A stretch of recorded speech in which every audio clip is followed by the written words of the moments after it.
Vous êtes-vous déjà retrouvé à la croisée des chemins, dans une solitude totale et assourdissante? Avez-vous entendu le silence de votre chambre crier plus fort que n'importe quelle tempête? Êtes-vous fatigué d'être votre seul moteur, votre seule voie de soutien, la seule main sur votre épaule, jour après jour, sans fin? Et si ce sentiment d'abandon n'était pas une punition? Et s'il s'agissait d'une invitation?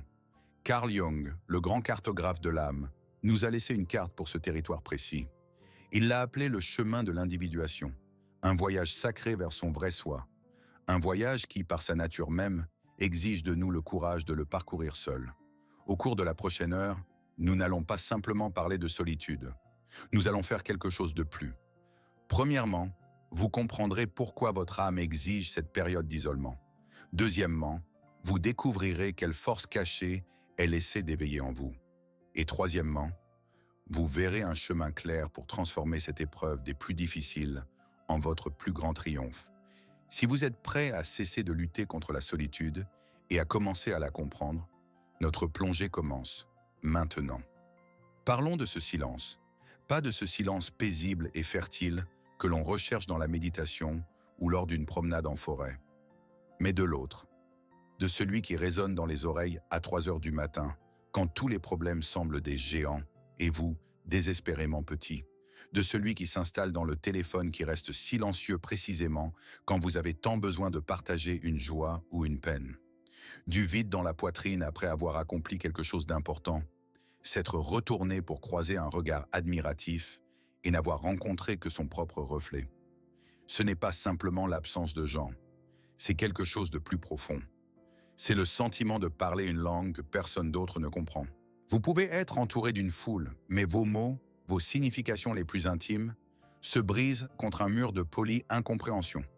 Vous essayez de décrire les couleurs que vous seul voyez, de parler de la musique qui ne résonne que dans votre âme.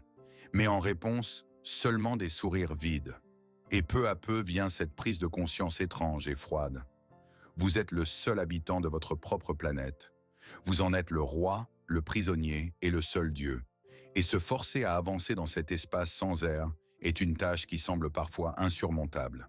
Et voici la vérité que vous devez entendre, et l'entendre non pas avec votre esprit, mais avec tout votre être. Ce n'est pas de votre faute. On nous apprend depuis le berceau qu'être seul signifie être indésirable, être un perdant. Que la force réside dans l'équipe, dans le soutien, dans les hochements de tête approbateurs de l'entourage. Mais ce n'est que la moitié de la vérité, et sa moitié la plus dangereuse. Votre état actuel n'est pas un signe d'échec. Ce n'est pas une panne. C'est le signe que vous avez dépassé votre ancienne vie, votre ancienne peau. Les rôles que vous jouiez, les relations qui vous définissaient, le système de croyances qui vous soutenait, tout cela est devenu trop étroit pour vous. Votre âme a simplement refusé de continuer à tenir dans la petite vie qu'on avait construite pour elle. Et quand la vieille peau se fissure et se détache, c'est toujours douloureux. Cela nous laisse toujours vulnérables et nus. Mais ce n'est pas la mort, c'est une mue. C'est un acte de croissance douloureux, mais nécessaire. Vous n'êtes pas au fond du trou. Vous êtes au seuil de quelque chose d'incommensurablement plus grand, de plus authentique. Vous êtes au seuil de la rencontre avec vous-même.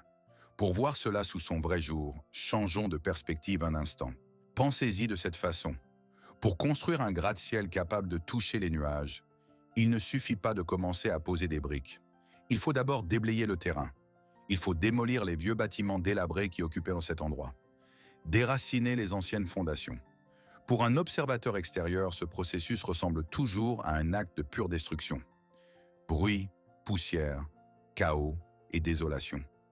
Il semble que quelque chose de précieux soit irrémédiablement perdu et qu'à sa place ne reste qu'une terre nue et meurtrie. Maintenant, posez-vous la question.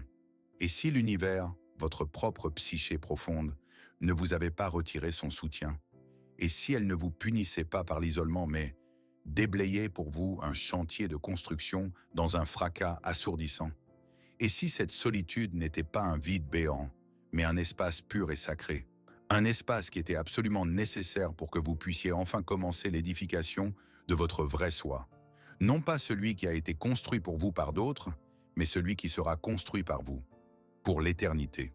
Cette idée peut sembler étrange, voire blasphématoire, et c'est naturel, parce que nous sommes conditionnés depuis la naissance à voir dans la solitude un ennemi, une pathologie qu'il faut immédiatement guérir en la remplissant de bruit, de gens, d'activités. Nous avons l'habitude de la combattre, de la fuir, de la haïr. Et pour l'accepter véritablement comme un don, comme un espace sacré, nous ne pouvons pas simplement nous forcer à y croire. Nous devons mener un travail archéologique minutieux.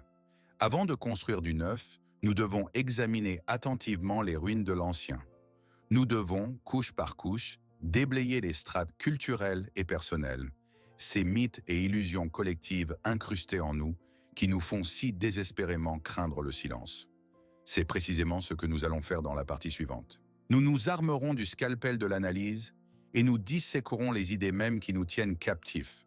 Nous commencerons par détruire les murs de la prison que nous prenions à tort pour un refuge. Alors, commençons notre travail archéologique par la couche la plus superficielle, la plus récente, par ces idées que la société nous murmure chaque jour. Ce ne sont pas vos pensées. Ce sont des idées virales qui se sont installées dans votre conscience et se font passer pour les vôtres, vous faisant souffrir. La première et la plus toxique des idées fausses, si je suis seul, c'est que je suis défaillant. Cette idée est cousue dans le tissu même de notre culture. Le culte de l'extraversion ou le silence est considéré comme une gêne. Le fil infini des réseaux sociaux affichant des images idéalisées du bonheur des autres en compagnie. Tout cela crée une fausse équation. Être entouré de gens équivaut à avoir de la valeur. Être seul équivaut à être indésirable. Mais c'est un mensonge. Cette attitude lie votre estime de soi à des facteurs externes, la rendant fragile et dépendante. Elle dévalorise les grands penseurs, artistes et mystiques qui ont trouvé leur vérité précisément dans la solitude et non dans le bruit de la foule. La deuxième idée fausse qui paralyse la volonté. Pour avancer, j'ai besoin d'une motivation extérieure. Nous cherchons du soutien, de l'approbation, une impulsion de l'extérieur. Nous attendons que quelqu'un vienne, nous inspire et nous dise « Tu peux le faire ». C'est sans exagération la dépendance la plus dangereuse du XXIe siècle. Parce qu'en vous fiant à une source d'énergie externe, vous vous transformez en marionnette. Lorsque cette source disparaît, et elle disparaît toujours, vos fils se rompent et vous tombez, impuissant et vidé. La véritable source de mouvement, inépuisable, ne se trouve pas à l'extérieur. Elle attend d'être découverte à l'intérieur. Et la troisième, la plus insidieuse des idées fausses, il faut juste supporter la solitude, trouver des gens et tout ira bien. C'est comme essayer de soigner une blessure profonde et infectée en y collant simplement un joli pansement. Une telle approche considère la solitude comme un simple manque de gens, comme un problème logistique. Mais elle ignore complètement le message que cet état porte en lui. En remplissant à la hâte le vide avec les premières relations venues, vous ne faites qu'étouffer la voix de votre âme. Vous évitez le travail intérieur même auquel la vie vous appelle. La blessure reste, elle est simplement cachée au regard, et soyez-en sûrs, un jour elle se manifestera avec une force nouvelle, encore plus destructrice. Toutes ces idées fausses ont une racine commune et profonde. Nous confondons désespérément le symptôme avec la cause. Nous combattons la fièvre en ignorant l'infection. Pour voir la différence, imaginez que vous avez une boussole à l'intérieur de vous, la boussole de l'âme. Son aiguille sensible et aimantée est votre énergie vitale, votre attention, votre vrai soi. Depuis notre plus tendre enfance, on nous apprend avec zèle à calibrer cette boussole. On nous dit « Regarde, voici le nord, c'est l'approbation de tes parents. Et voici un autre nord, ce sont les bonnes notes à l'école. Et ce nord brillant, c'est le succès social, un travail prestigieux, la reconnaissance des autres. Et nous réglons docilement notre instrument intérieur sur ces pôles magnétiques externes et artificiels. Et pendant un certain temps, cela fonctionne. L'aiguille indique un but, nous avançons, nous obtenons une récompense. Mais à un certain moment, généralement au milieu de la vie, quelque chose de mystérieux se produit. Votre âme, votre soi profond, décide qu'il est temps de cesser ce jeu. Elle décide qu'il est temps de chercher son propre nord, véritable et intérieur. Et à ce moment-là, un nouveau pôle magnétique incroyablement puissant émerge en vous. Et qu'arrive-t-il à l'aiguille de la boussole? Elle devient folle. Elle ne pointe plus vers le travail habituel, vers l'opinion des amis, vers les attentes sociales. Elle commence à tourner frénétiquement, à vibrer, à s'agiter. Et cette vibration, cette confusion, cette perte de repère, c'est la douleur que vous ressentez. Et voici la révélation principale. La douleur que vous éprouvez n'est pas une panne de la boussole. Ce n'est pas un symptôme de maladie. C'est la vibration de l'aiguille qui cherche désespérément un nouveau pôle, authentique. Et vous, au lieu d'écouter dans le silence pour comprendre où elle pointe désormais, vous essayez, paniqué, de la forcer à revenir à sa position antérieure. Vous essayez de réparer un instrument qui n'est pas cassé, mais qui se recalibre simplement sur un signal plus important, plus vrai. Ce modèle de la boussole de l'âme a du sens en théorie, mais vérifions-le en pratique, dans le seul laboratoire qui compte, le laboratoire de votre propre vie. Et maintenant, je veux vous demander de faire quelque chose d'important. Pas seulement d'écouter, mais de participer. Dans un instant, je vous demanderai de mettre cette vidéo en pause. Pas longtemps, juste 1 minute.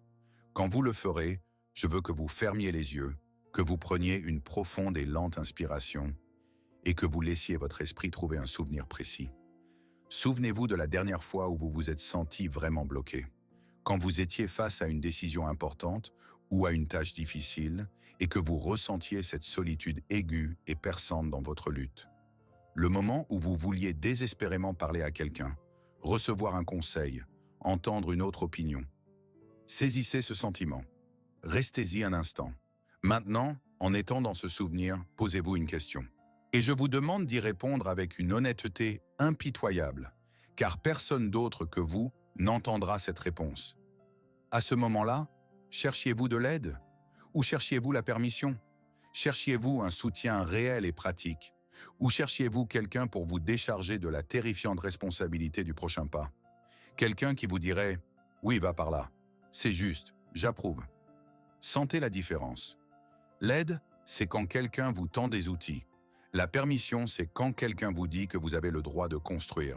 Pourquoi désirons-nous tant cette permission?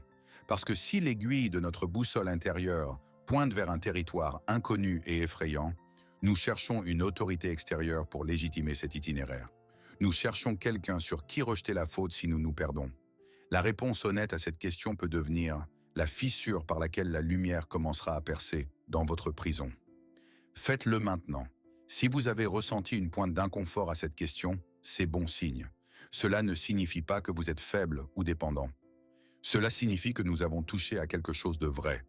Nous avons touché ce mécanisme subtil mais solide qui vous fait rester sur place, attendant un signal de l'extérieur, alors que tout votre être aspire à aller de l'avant. Et vous n'êtes pas le premier à traverser cela. Vous n'êtes pas seul dans cette quête de permission.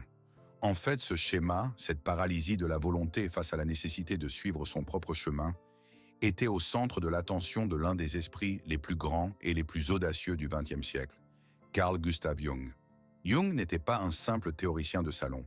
C'était un explorateur courageux qui est lui-même descendu dans les mines les plus sombres et inexplorées de la psyché humaine pour les cartographier. Il a consacré toute sa vie à l'étude de ces pannes de boussole, ces moments où une personne perd tous ses repères extérieurs et se retrouve seule face à un chaos intérieur assourdissant. Et sa conclusion principale, révolutionnaire, fut la suivante. Ce n'est pas une panne, ce n'est pas un dysfonctionnement du système, ce n'est pas une pathologie à soigner, c'est une étape universelle, naturelle et absolument nécessaire du développement de tout être humain mature. Une étape où l'âme exige de cesser de regarder à l'extérieur et de commencer à regarder à l'intérieur. L'étape de la transition d'une personnalité créée pour les autres à une personnalité née pour soi. Il a donné un nom à ce processus. L'individuation. Il ne s'est pas contenté de lui donner un nom. Il a dessiné la carte de cette forêt sombre et a montré qu'un trésor attendait de l'autre côté. Et c'est précisément dans cette carte, dans les lois du processus d'individuation, que réside la clé pour comprendre votre solitude, son but et son sens véritable.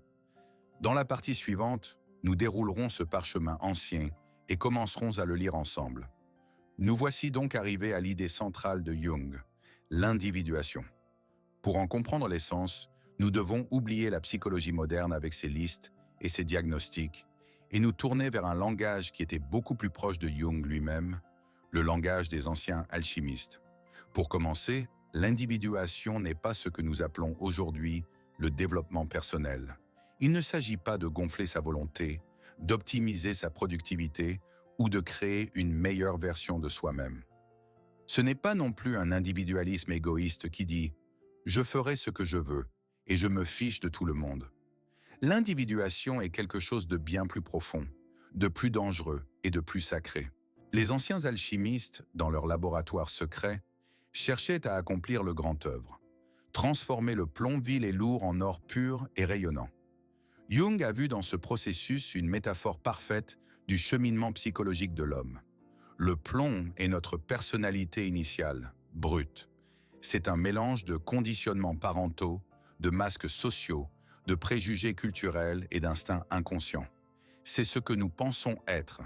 L'or est notre soi, notre je véritable, unique et entier. Ce que nous sommes appelés à devenir. Mais les alchimistes le savaient.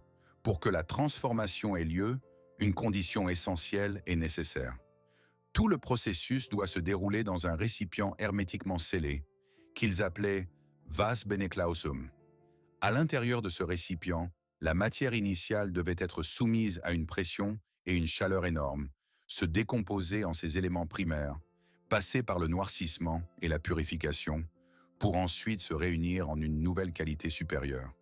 Si le récipient n'était pas hermétique, si de l'air extérieur y pénétrait ou si de la vapeur s'en échappait, le grand œuvre était voué à l'échec. Votre solitude est ce vase alchimique. Le monde extérieur avec son bruit incessant, ses opinions étrangères, ses conseils et ses projections, et cet air extérieur qui perturbe le processus intérieur le plus subtil. La pression et la chaleur nécessaires à votre transformation se dissipent simplement dans les interactions sociales. C'est pourquoi votre psyché, votre partie sage et inconsciente, prend une mesure radicale. Elle scelle elle-même le vase. Elle crée des conditions d'isolement pour que les réactions chimiques nécessaires puissent se produire en vous. Elle vous sépare des autres pour que vous puissiez enfin vous séparer des idées des autres sur vous, que vous preniez à tort pour les vôtres. Votre vie n'est pas un problème à résoudre. C'est un vase alchimique dans lequel le plomb de la souffrance doit se transformer en l'or du sens. Ce processus peut sembler abstrait. Traduisons-le du langage des symboles au langage de la vie humaine. Laissez-moi vous raconter l'histoire de Sarah.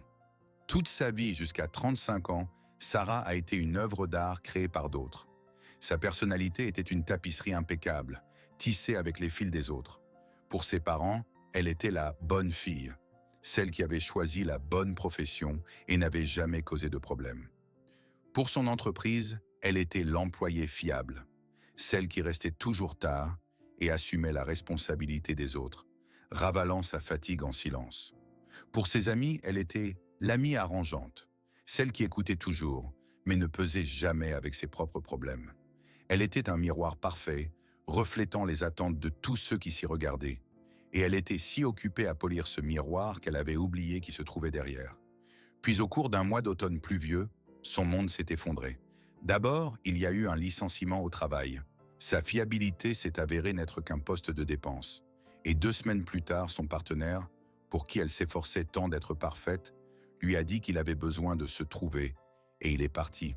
Le vase alchimique était scellé. Sarah s'est retrouvée seule dans un appartement vide et résonnant, où chaque son, le bourdonnement du réfrigérateur, le craquement du plancher, ne faisait que souligner le silence assourdissant. Les premières semaines furent un enfer. Elle se réveillait, fixait le plafond, et ne trouvait aucune raison de se lever. Qui était-elle maintenant? Sans le rôle d'employée, sans le rôle de partenaire, sans les applaudissements et les hochements de tête approbateurs, sa personnalité semblait s'être dissoute. Elle était un fantôme dans sa propre maison, consommant mécaniquement de la nourriture insipide et fixant pendant des heures l'écran sombre de son téléphone. Et un jour, lors d'une de ces journées grises et informes, par pur désespoir et ennui, son regard est tombé sur un vieil étui poussiéreux dans un coin du débarras. À l'intérieur se trouvait une guitare, sa première guitare bon marché, achetée avec ses économies quand elle avait 16 ans. Une guitare qu'elle avait abandonnée 15 ans plus tôt parce que son père lui avait dit qu'il était temps de s'occuper de choses sérieuses. Elle l'a sortie. Les cordes étaient de vieilles, le manche couvert d'une couche de poussière. Elle s'est assise par terre, à serrer le bois froid contre elle et à toucher les cordes. Le son était horrible, maladroit, grinçant, Faux. Mais à ce moment-là, un miracle s'est produit. Elle jouait, et pour la première fois depuis des années, il n'y avait personne dans la pièce à impressionner. Il n'y avait pas d'auditeur, pas de critique, pas d'attente. Il n'y avait que ce son imparfait et la vibration qui venait de la caisse de résonance directement dans sa poitrine. Elle a joué des accords simples et oubliés, encore et encore. Et dans ce grincement de vieilles cordes, elle n'a pas entendu de la musique. Elle a entendu le son du retour à la maison, en elle-même. C'était sa propre voix, non déformée, non approuvée par quiconque. La voix de cette jeune fille de 16 ans qu'elle avait trahie au profit de la vie sérieuse. La guitare ne lui a pas rendu son travail et n'a pas fait sonner son téléphone. Mais elle a fait quelque chose de plus. Elle a rendu Sarah à Sarah. Cet acte inutile est devenu la première brique des fondations de son nouveau soi, authentique. Et voilà pourquoi je vous ai raconté cette histoire. Cette histoire ne parle pas d'une guitare, et peut-être même pas de Sarah. Cette histoire parle de cette voix en vous que vous avez forcée au silence, de ce cœur unique, vivant et battant de votre soi, que vous avez peut-être trahi au profit du sérieux, du correct, de l'approbation du monde. Votre solitude n'est pas seulement l'absence de bruit extérieur, c'est un silence assourdissant créé par votre psyché elle-même dans un seul but, vital, que vous entendiez enfin cette voix. La voix que vous avez ignorée pendant des années, des décennies. La voix qui vous murmurait vos vrais désirs, votre nature unique, votre propre chemin, qui ne ressemble à aucun autre.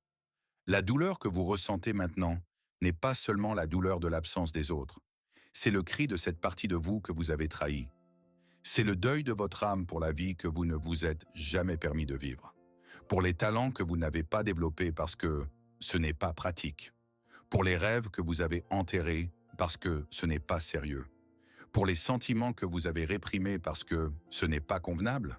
C'est précisément ce cri, cette douleur, ce silence qui est votre vase alchimique intérieur. C'est ce vas bene clausum dans lequel se déroule votre individuation. Et votre tâche maintenant n'est pas de chercher des gens pour étouffer ce silence. Votre tâche n'est pas de fuir cette douleur. Votre tâche est de trouver votre guitare. Quelle est votre guitare? C'est peut-être un passe-temps oublié qui vous semblait enfantin. C'est peut-être une passion pour l'écriture que vous avez réprimée en choisissant une carrière stable. C'est peut-être une soif de voyage, de nature, d'art que vous avez remise à plus tard. C'est peut-être même une façon de penser particulière qui vous a toujours semblé étrange ou incorrecte. Votre guitare est toute partie de vous que vous avez reléguée dans un coin poussiéreux de votre âme parce que le monde vous a dit qu'elle était inutile ou pas sérieuse. Mais c'est précisément dans cette inutilité, dans ce manque de sérieux, que se cache votre force authentique et non déformée. C'est là que se trouve la clé de votre vrai soi. Laissez cette solitude être votre guide. Laissez-la être celle qui vous force à écouter, car ce n'est que dans ce silence que vous pourrez entendre votre propre voix non déformée. Et ce n'est qu'en l'entendant que vous pourrez commencer à avancer, vraiment avec le cœur, et non en suivant les ordres de quelqu'un d'autre. Et voici ma deuxième question pour vous, peut-être la plus importante de toute cette vidéo. Si votre tâche est de trouver votre guitare, alors faisons le premier pas, le plus important, pour la retrouver. Maintenant, je veux que vous regardiez au plus profond de vous-même, dans les archives les plus lointaines et les plus poussiéreuses de votre mémoire, et que vous répondiez à la question « Quelle guitare avez-vous abandonnée ? Qu'est-ce que vous aimiez faire, vraiment, jusqu'au frisson au bout des doigts, avant que le monde, sous les traits de vos parents, de vos professeurs, de la société, ne vous dise que c'était mal, inutile, pas sérieux ou que ça ne te fera pas gagner ta vie?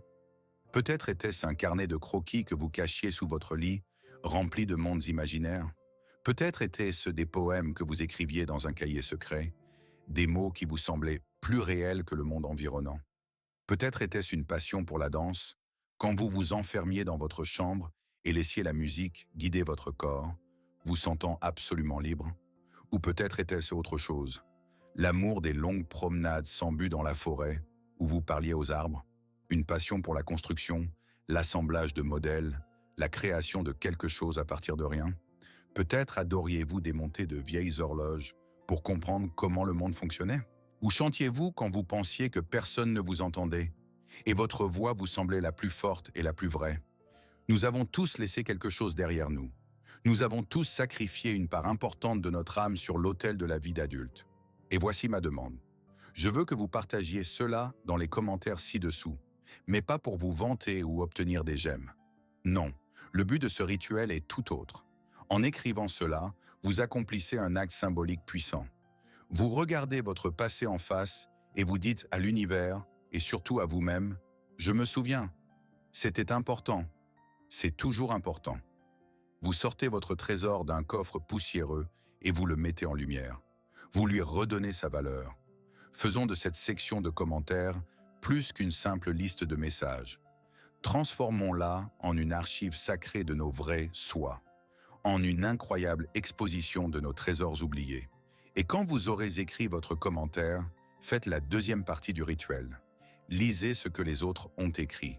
Lisez les histoires de leurs violons abandonnés, de leurs romans inachevés, de leurs maquettes de bateaux non assemblés et de leurs sentiers forestiers inexplorés. Et vous ressentirez quelque chose de stupéfiant. Vous verrez que vous n'êtes pas seul dans cette trahison de vous-même. Vous verrez que c'est une tragédie humaine commune et profonde.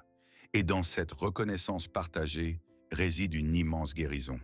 Alors, faites-le. Écrivez-le dans les commentaires. Que les lettres numériques deviennent le premier sortilège qui ramène votre magie dans le monde. Après avoir regardé dans votre passé et peut-être partagé votre guitare oubliée dans les commentaires, nous sommes prêts à passer à l'étape suivante. Nous passons de la compréhension à la transformation. Et le premier pas, le plus fondamental sur ce chemin, est de changer complètement votre attitude face aux problèmes. Nous l'avons donc établi. La solitude n'est pas un ennemi à vaincre. C'est votre professeur le plus strict, mais aussi le plus honnête. Il n'a pas de favori. Il n'accepte aucune excuse. Son seul manuel est votre propre vie, et sa seule méthode est la vérité impitoyable. Ce professeur vous arrache tous vos masques confortables, un par un. Il vous enlève tous les rôles derrière lesquels vous vous cachiez. Il vous prive des miroirs extérieurs dans lesquels vous aviez l'habitude de voir votre reflet. Il vous enferme dans une pièce avec la seule personne que vous avez peut-être fui toute votre vie, vous-même. Et il ne vous laissera pas sortir tant que vous ne vous serez pas vraiment rencontrés. Dans l'ancienne alchimie, cette étape s'appelait nigredo, le noircissement. C'est le stade où la matière initiale, le plomb de notre personnalité, placé dans le récipient hermétique, commence à se décomposer, à pourrir, à se transformer en une masse noire homogène. C'est le stade du chaos, du désespoir et de la désorientation. Le stade où il semble que tout est perdu, que la lumière ne reviendra jamais. C'est la désintégration de l'ancienne forme, la mort de l'ancien roi, notre ego habituel qui gouvernait notre vie. Oui, c'est douloureux. Oui, c'est effrayant. C'est comme une descente aux enfers. Mais voici le grand paradoxe que les alchimistes connaissaient et que Jung a redécouvert pour nous. Sans cette désintégration radicale, sans cette rencontre avec l'obscurité absolue, la transformation est impossible. On ne peut pas construire une maison nouvelle et solide sur des fondations anciennes et pourries. Il faut d'abord la détruire jusqu'aux fondations. Votre douleur n'est pas le signal d'une panne, c'est la chaleur du fourneau dans lequel se produit la grande transformation. Sans cette étape de décomposition, il est impossible de créer la pierre philosophale, votre soi entier, authentique et indestructible. Votre soi. Par conséquent, lorsque vous sentez que vous vous désintégrez, sachez que ce n'est pas la fin. C'est le début du grand œuvre. L'alchimie de votre âme a déjà commencé. Si la solitude est un professeur et que sa leçon principale est la rencontre avec soi-même, alors quelle partie de nous-mêmes rencontrons-nous dans cette salle de classe vide et résonnante? Jung a donné à ce phénomène un nom précis et effrayant. C'est notre ombre. Le chemin à suivre n'est donc pas une recherche désespérée de personnes pour combler le vide.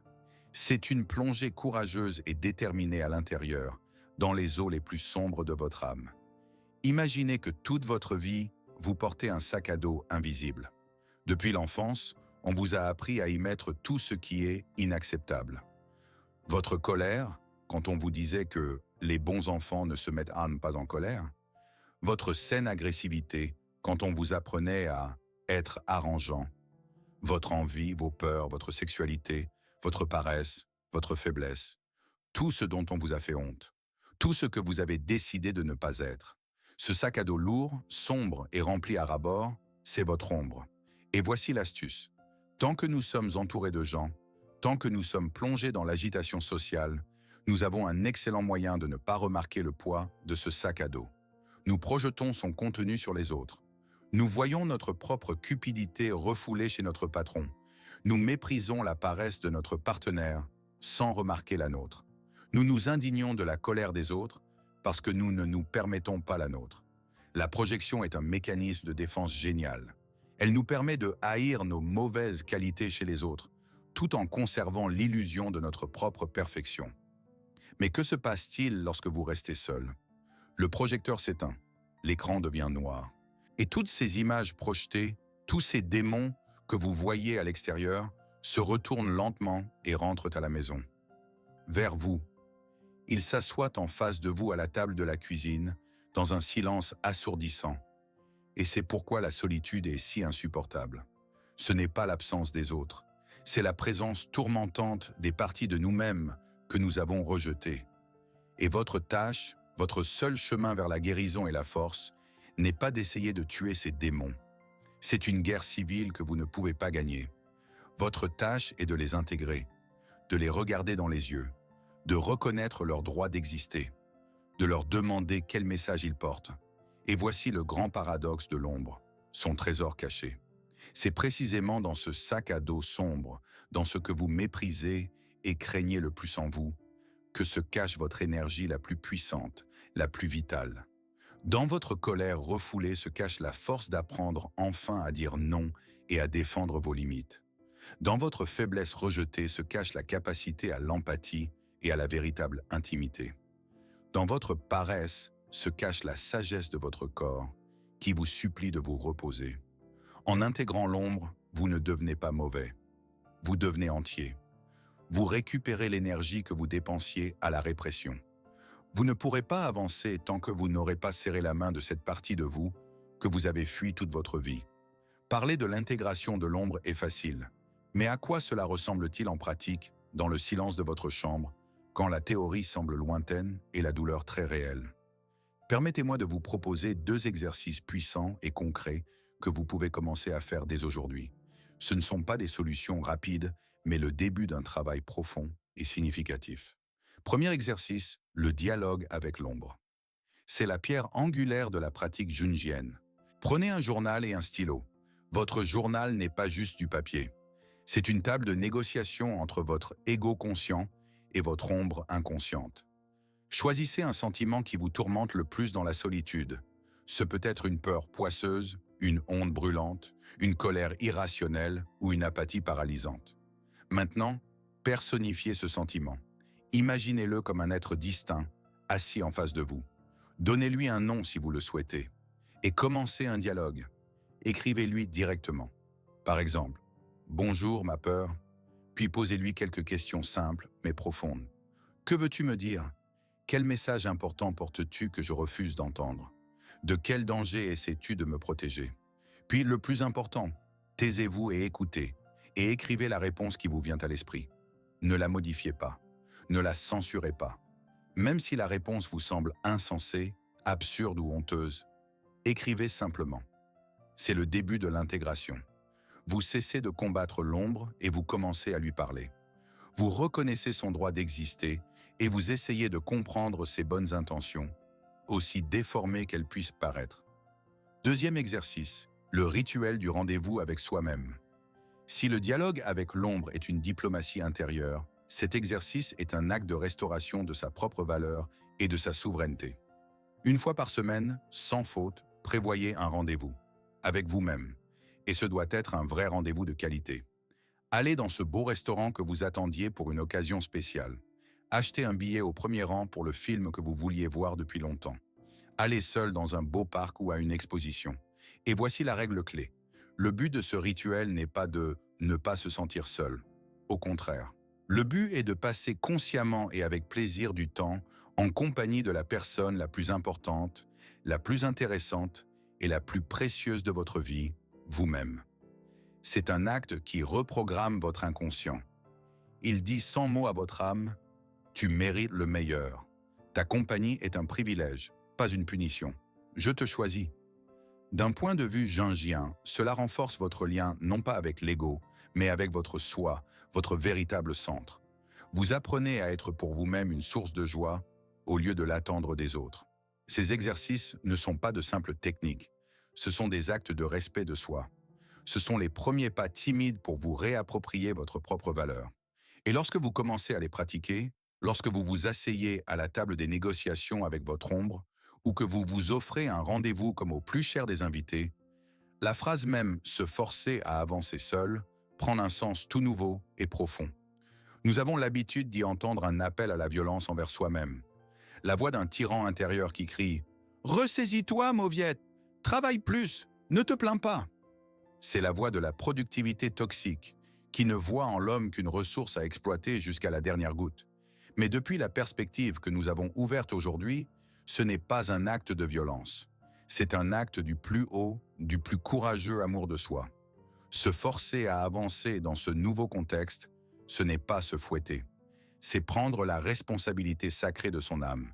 C'est une promesse sacrée que votre «je» d'aujourd'hui, confus, fait à votre «je» futur, entier. C'est un serment qui sonne ainsi. Je t'accorde tant de valeur, à toi et à notre chemin commun, que je traverserai ce feu seul pour te rencontrer un jour. Je supporterai ce silence. J'endurerai cette douleur. Je ne te trahirai pas en fuyant dans des relations superficielles ou des distractions faciles. Je resterai ici dans ce vase alchimique aussi longtemps qu'il le faudra, parce que toi, mon futur soi, tu en vaux la peine. Alors, écoutez-moi maintenant. Vous n'êtes pas faible d'être ici. Vous n'êtes pas brisé. Vous êtes à l'épicentre de votre crise de croissance personnelle. La douleur que vous ressentez n'est pas l'agonie de la mort de l'ancienne personnalité. C'est le craquement de la coquille d'où émerge quelque chose de nouveau, de fort et de vrai. La force que vous cherchiez si désespérément à l'extérieur, dans l'approbation des autres, dans les signes, dans les discours de motivation, n'est qu'un pâle écho de la force titanesque qui attendait votre reconnaissance à l'intérieur tout ce temps. Elle attendait que vous cessiez de la chercher à l'extérieur et que vous vous tourniez enfin vers elle. Et ce moment est arrivé. Vous ne faites pas que survivre.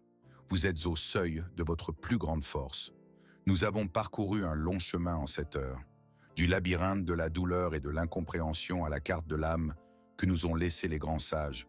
Et si nous devions résumer tout notre long voyage en une seule idée ciselée que vous emporterez dans votre cœur, elle sonnerait ainsi. La solitude que vous craigniez tant, qui vous semblait une malédiction, n'est pas un mur entre vous et le monde. C'est un pont.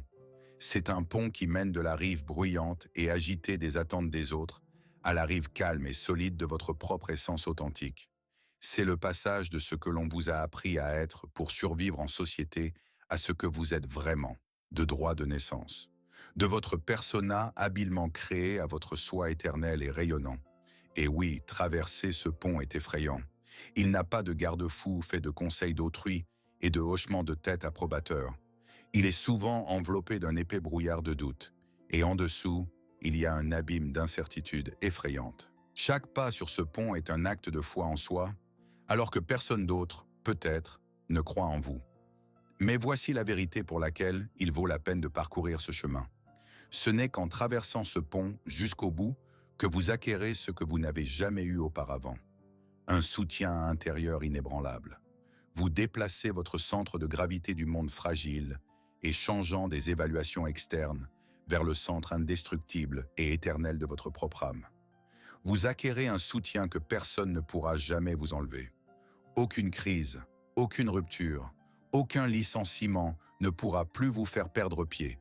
Et un jour, debout de l'autre côté, vous vous retournerez et réaliserez avec surprise que pendant tout ce temps, vous ne construisiez pas un mur qui vous isolait, mais une fondation indestructible pour votre temple intérieur. Ce soutien intérieur n'est pas juste une belle idée, il change tout. Permettez-vous un instant de voir ce qu'il vous ouvrira. Imaginez-vous dans 1 an, ou 2. Imaginez la personne qui a traversé ce pont.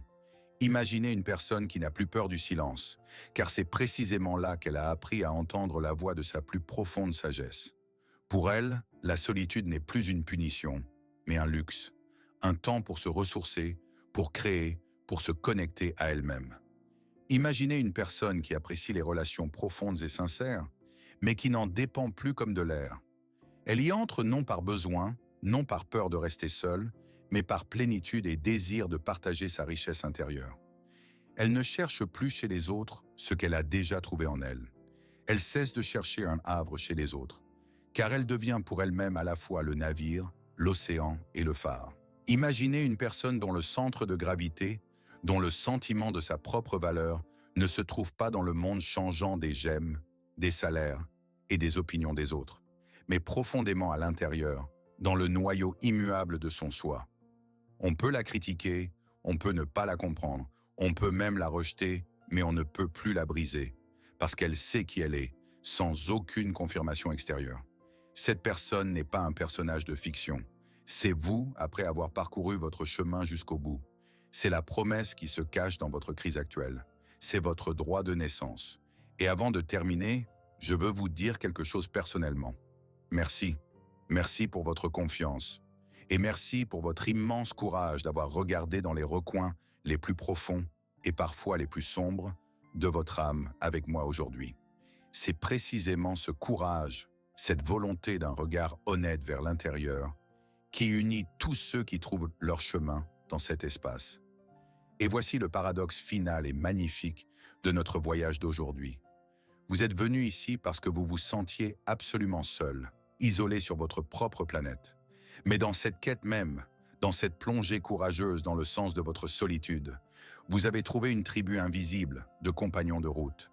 Chaque commentaire sous cette vidéo, chaque histoire de guitare oubliée est une lueur dans la nuit qui dit aux autres voyageurs « Tu n'es pas seul ». Vous pensiez que votre chemin était un chemin de séparation, mais en le parcourant consciemment, vous avez trouvé votre communauté. Vous avez trouvé les vôtres. Bienvenue à la maison. Votre voyage ne fait que commencer. Et si vous voulez que nous parcourions une partie de ce chemin ensemble, si cette exploration a trouvé un écho dans votre âme, alors je vous invite à vous abonner. S'abonner n'est pas juste un clic. C'est votre oui à la poursuite de cette conversation importante avec vous-même. Notre chaîne n'est pas juste des vidéos. C'est une expédition en profondeur vers les vérités les plus importantes et les plus intimes sur qui nous sommes. Cliquez sur la cloche pour ne pas manquer la prochaine étape sur cette carte, la prochaine clé pour vous comprendre. Et enfin, si vous connaissez quelqu'un qui traverse en ce moment sa forêt sombre seul, qui lutte contre le silence et ne voit pas d'issue, peut-être que cette vidéo sera pour lui une lumière, une carte, une voix qui dira « Tu n'es pas seul et ton chemin a un sens ». Partagez-la. Parfois, un seul acte de gentillesse peut tout changer. Merci d'avoir été là. Et rappelez-vous, lorsque vous vous sentez perdu, lorsque toutes les routes extérieures mènent à une impasse, le chemin le plus sûr est le chemin vers l'intérieur.